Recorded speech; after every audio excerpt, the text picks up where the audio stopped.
Hello, YouTube. I know it's a day early, but I want to leave Flosstube Fridays for tomorrow or not tomorrow. Well, yeah, I guess technically tomorrow, it is Thursday.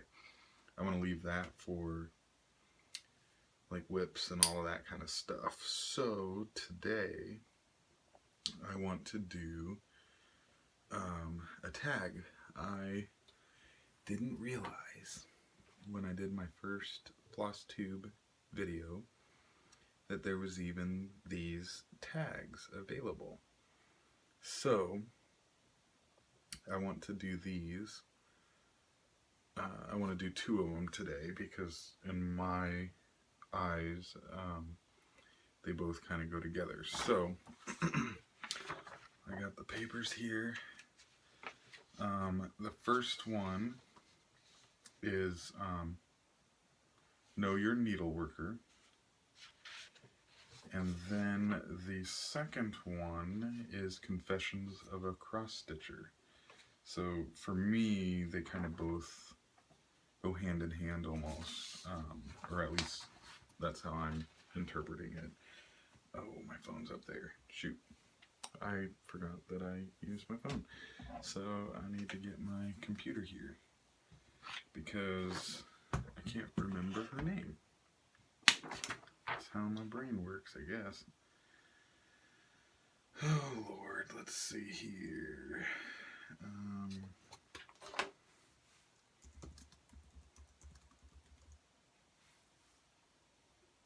Okay, here we go. Sorry, should have had that pulled up. So both of these I pulled from Tricia, the Left-Handed Stitchers blog, and I'm gonna link it down below. I pulled both of them straight from the blog. So let's get started. So Know Your Needle Worker.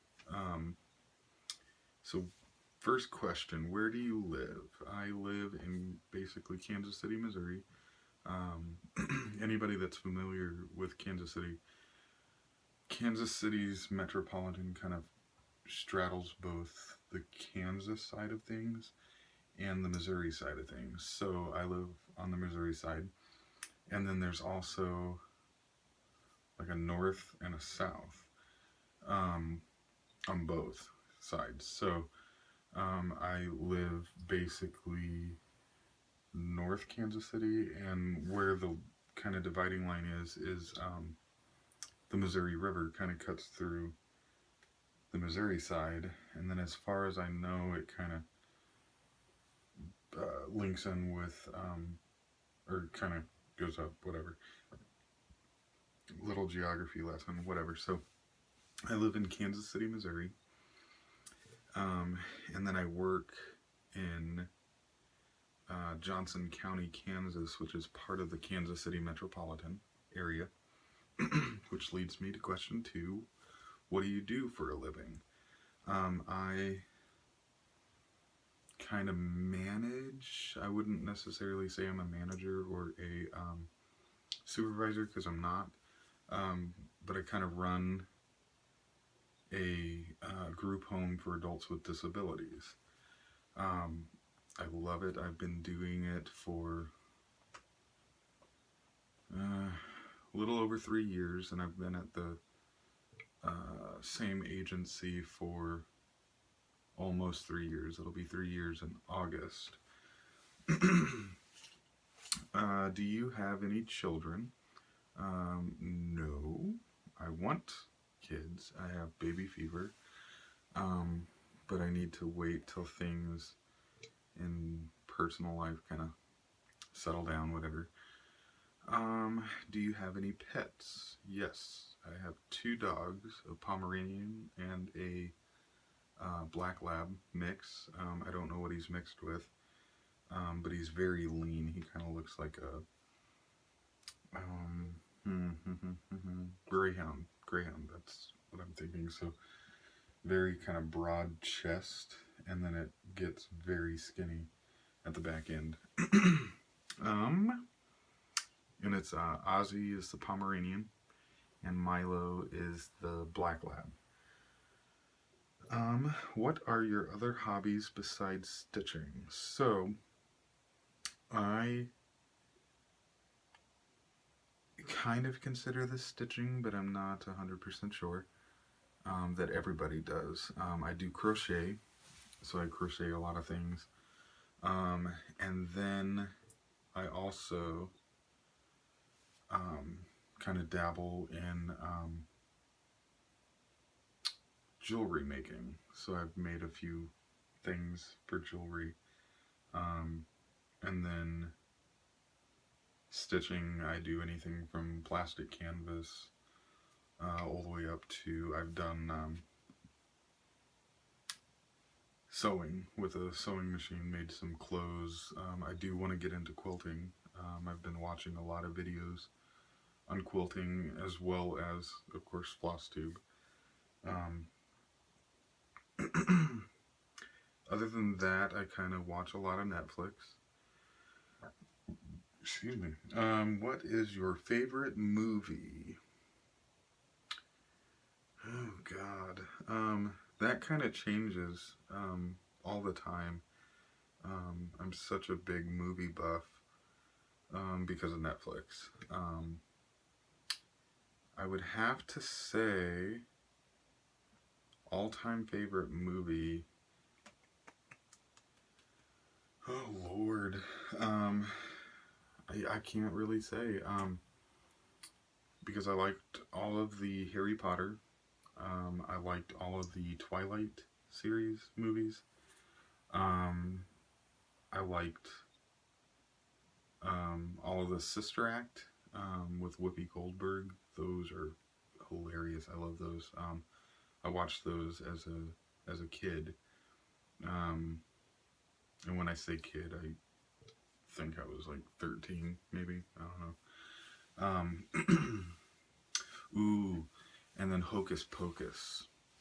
I remember when I was a kid, I think I was no older than maybe 5 or 6, I can't remember, but I remember my parents rented Hocus Pocus from Blockbuster, and it was on the VHS tape, and when it was time to take it back, I cried and I cried and I cried, and I was so distraught because I think I wore that videotape out for the length of time that my parents had it check out for. What is your favorite TV show? Again, this changes all the time.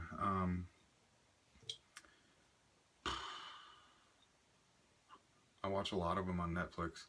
The one I'm currently watching is I can't even remember. Trucking Through Hell, or Highway Through Hell, I think is what it's called. It's about a Canadian group of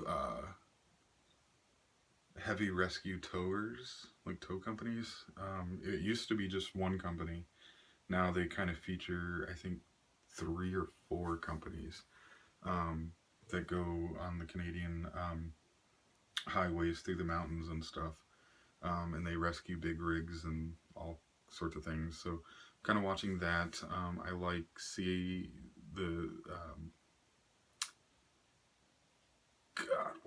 crime scene investigators, CSI. I like all of those. I like Law and Order, SVU specifically. The regular Law and Order is okay, but not my favorite. I like Criminal Minds. Oh my god. I hadn't watched all of them. I think I maybe watched 1 or 2. And then I saw that they were on Netflix probably about a month ago. And I watched every single one in a month. And I think there's like 10 seasons or something. I got to know those characters very well. And when there was issues of people leaving and one of their wives had passed away. She was murdered, and I was bawling like a baby because I felt like, they were my best friends, or family or whatever. I mean, I had gotten to know them very well. And I know that sounds really cheesy. Anyway, moving on. What is your favorite book? I would have to say my favorite book would be the Twilight series. Is a good series. I like the Dan Brown, The Da Vinci Code. There was Invisible Monsters by Chuck. Don't ask me how to say his last name. It's like Palachnik, whatever. I just probably butchered his name. But it was called Invisible Monsters. He's the author of Fight Club that was turned into a movie, and then a few other ones I can't remember. But Invisible Monsters was amazing, absolutely amazing. And then Harry Potter. I don't know if I said that. What is your favorite music? This depends on my mood. I like country, I like pop, I like rock, I like classic rock, I like alternative, I like classical. It all just, depends on my mood. But my all-time favorite musician is Lady Gaga.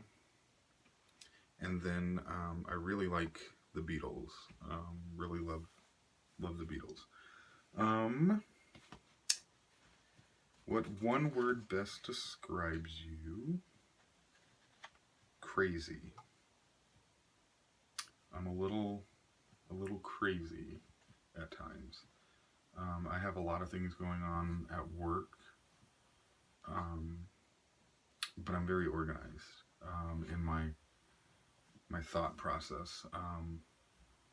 But I'm a little crazy. I'm a little all over the place sometimes.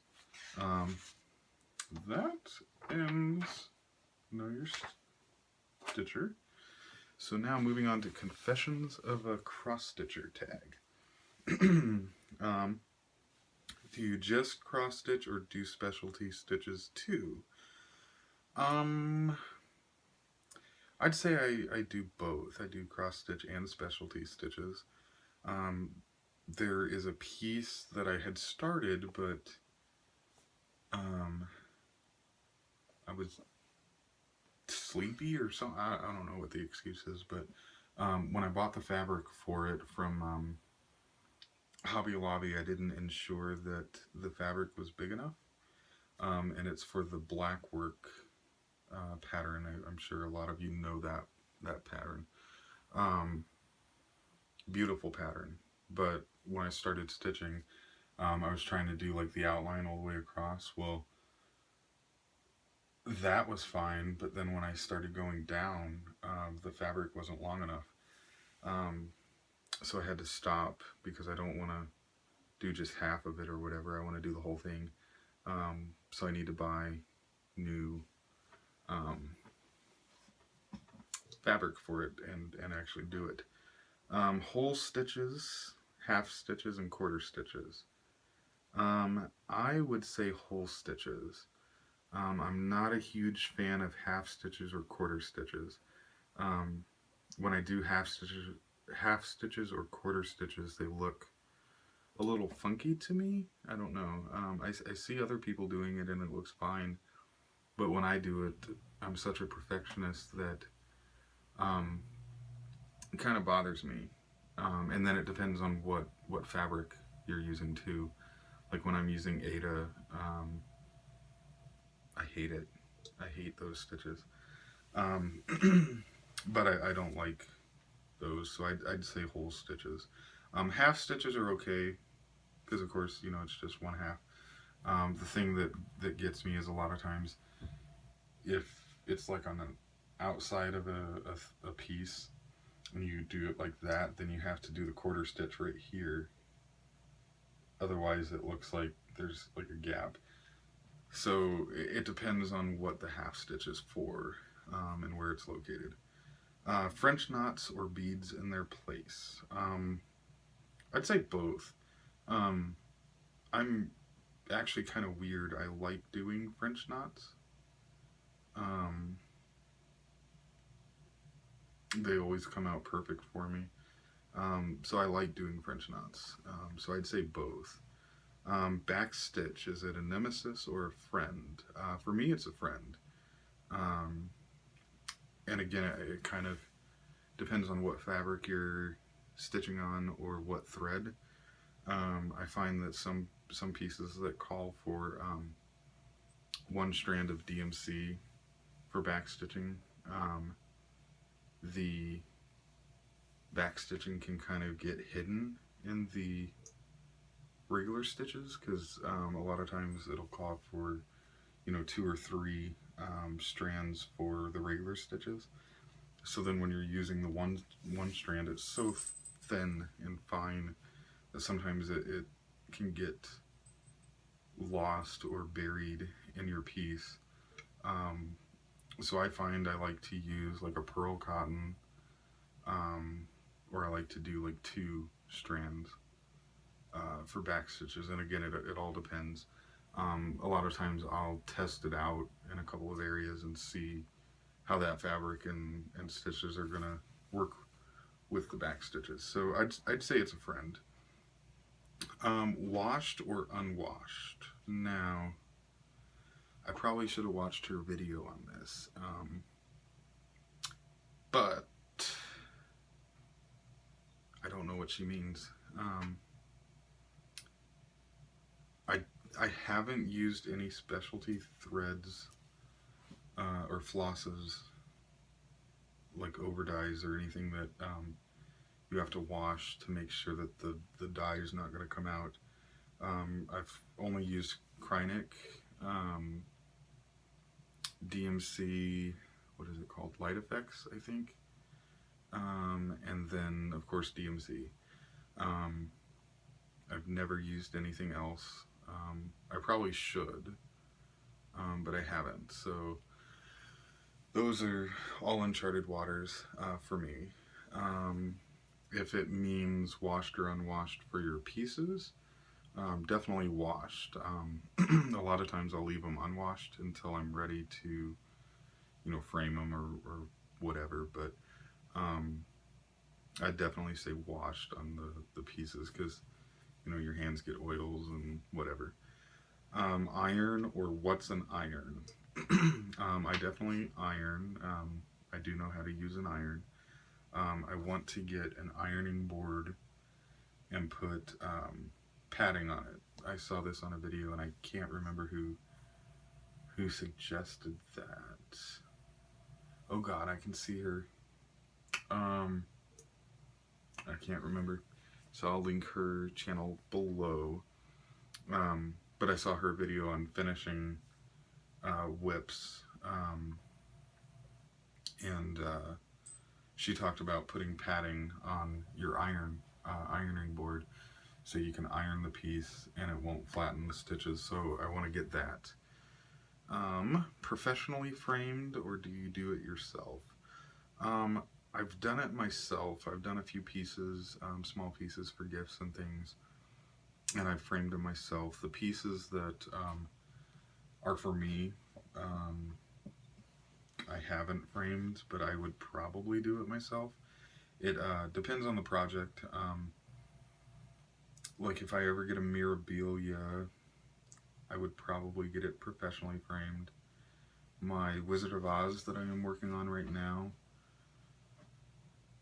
I might get it professionally framed. I might do it myself. I'm not 100% sure. I haven't decided. So I'd say most of the time it would be do it myself.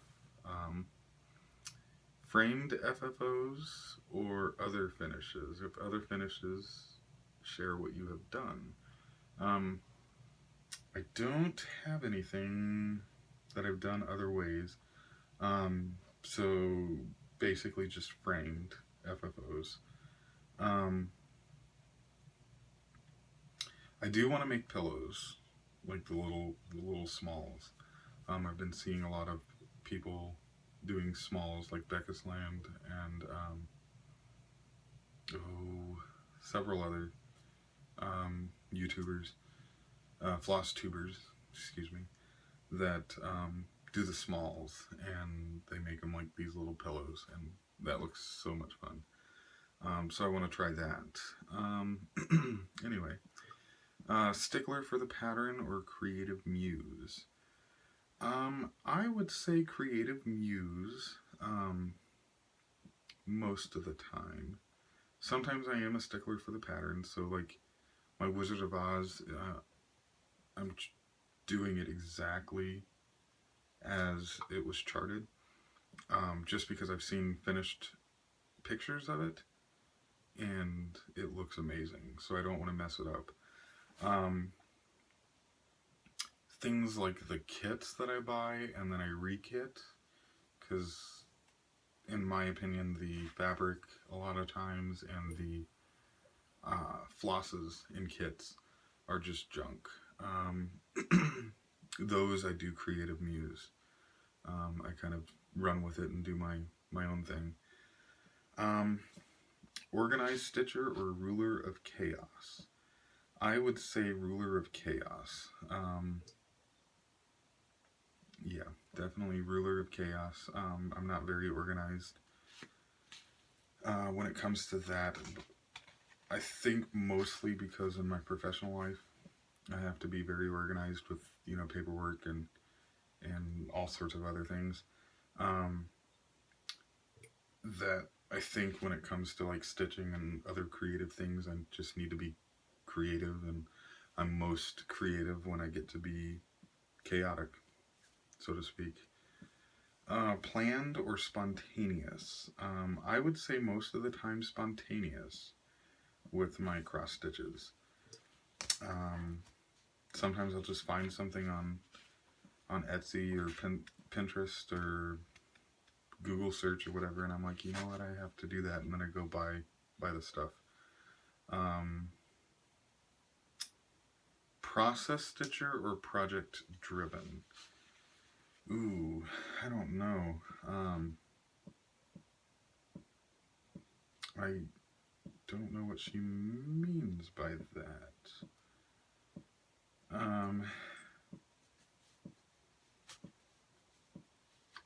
We'll just move past that because I don't know what she means.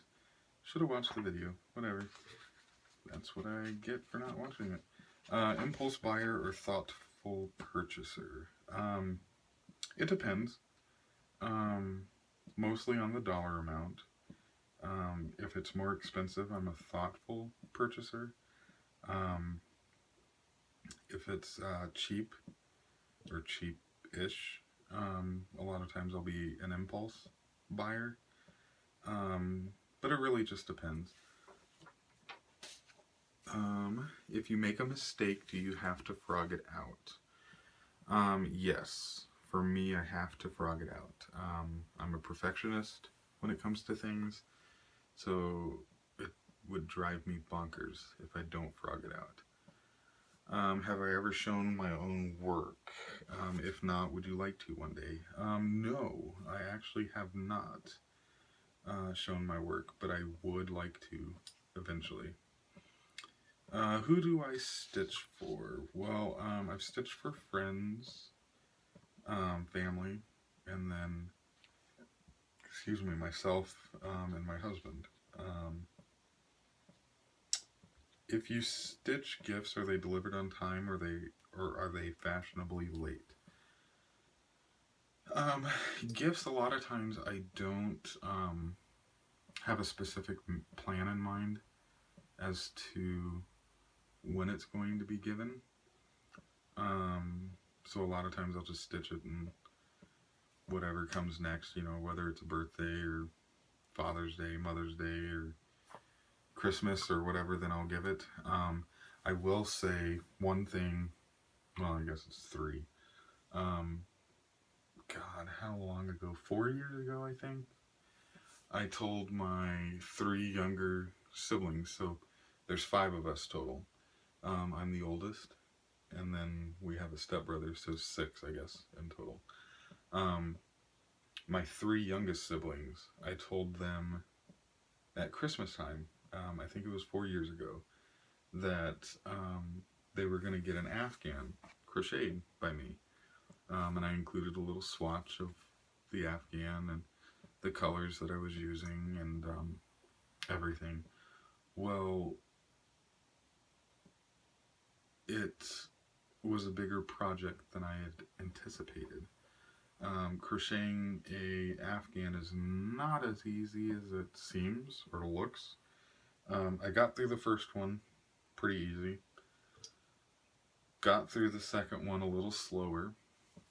By the time it came to the third one, I came to a dead screeching halt.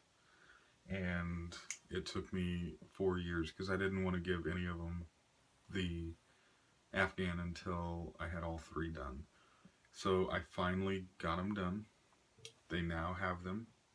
And I'm never doing that again. Where's the strangest place I have ever stitched? I would say the strangest place was...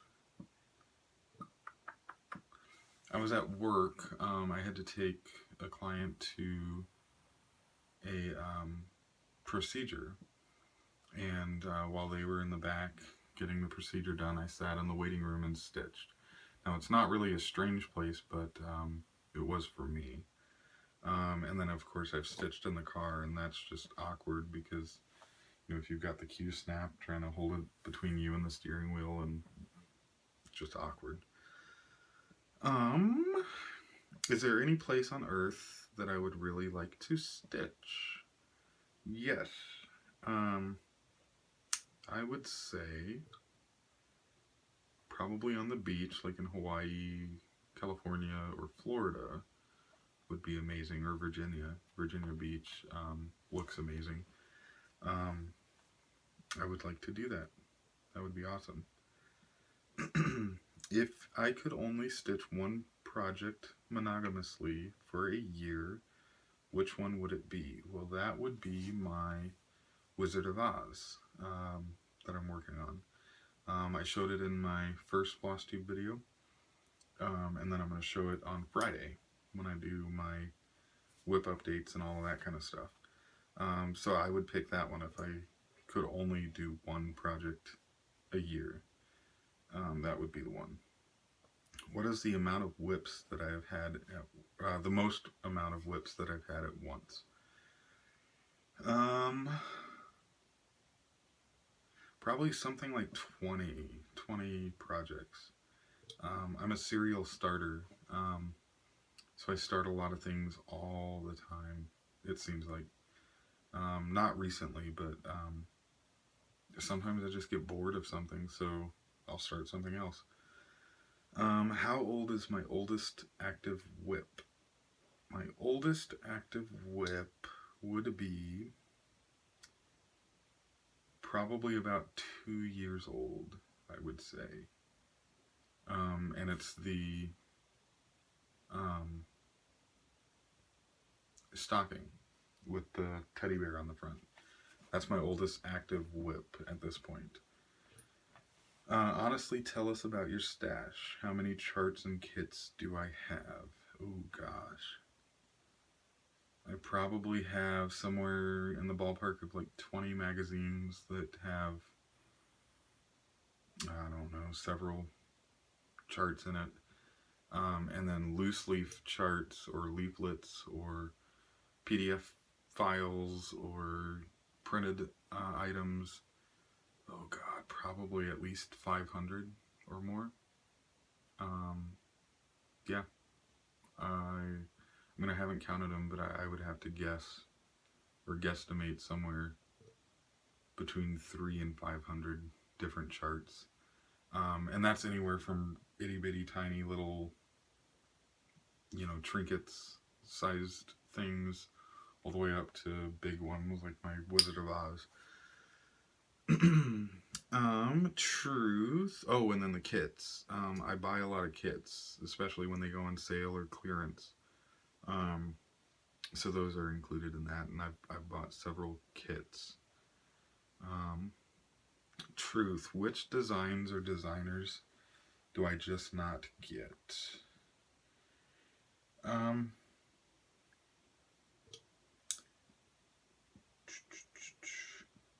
There's really not any designs or designers that I just don't get. There's some that don't appeal to me, but I understand them and I can see their beauty. So I would say that there really isn't any that I just don't get or don't understand. What designs or designers do I absolutely adore and cannot live without? I would have to say a lot of them from leisure arts, which I know are several different designers through the years.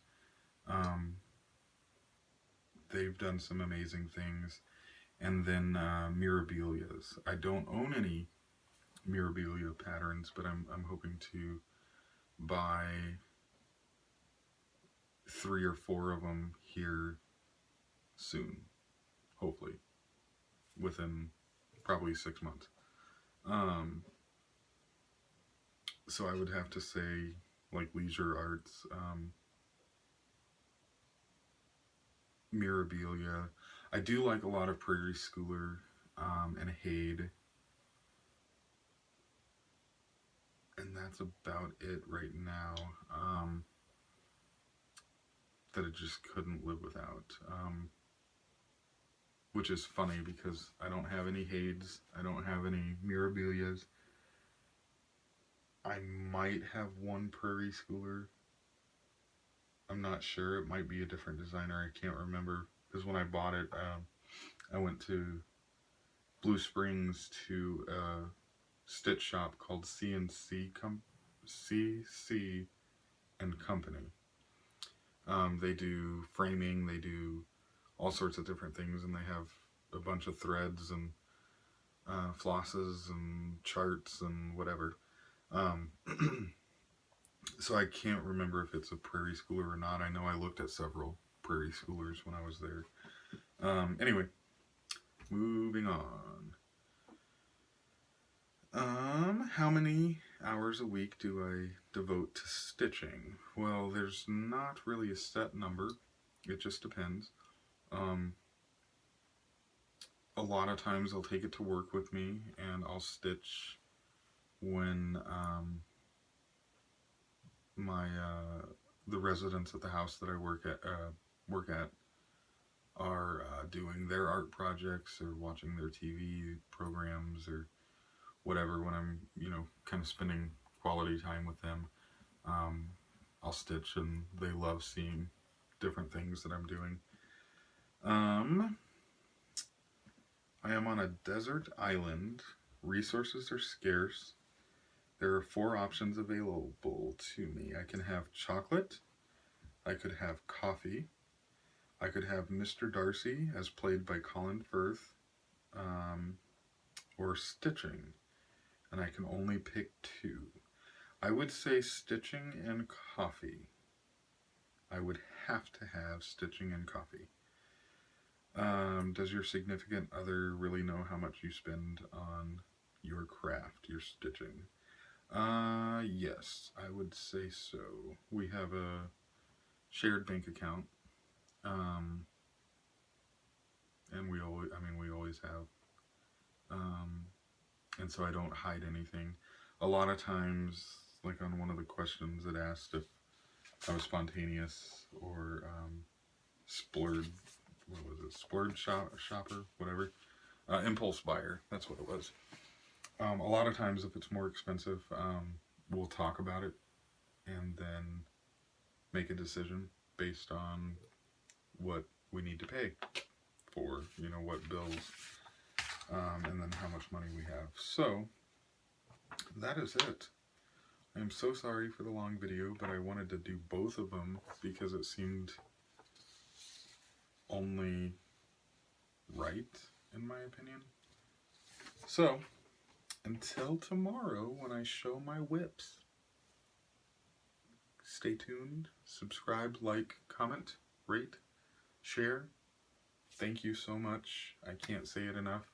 I'm probably going to say it in tomorrow's video too, but thank you so much for the amount of attention that my channel and my Flosstube video has received. It just blows my mind how welcoming and accepting this community is. So thank you so much, and I will see you all tomorrow. Goodbye.